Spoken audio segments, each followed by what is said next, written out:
আপনি কখনো ভেবে দেখেছেন একটা আইপিএল দলের মালিক টাকা কামায় কিভাবে?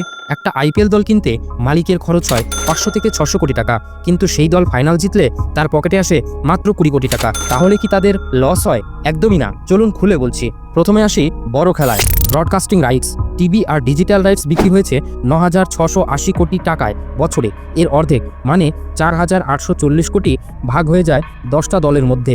হিসেব করে প্রতিটা দল 484 কোটি টাকা পায়। ব্যাস, শুরুতেই জ্যাকপট। দ্বিতীয়ত, টাইটেল স্পন্সরশিপ।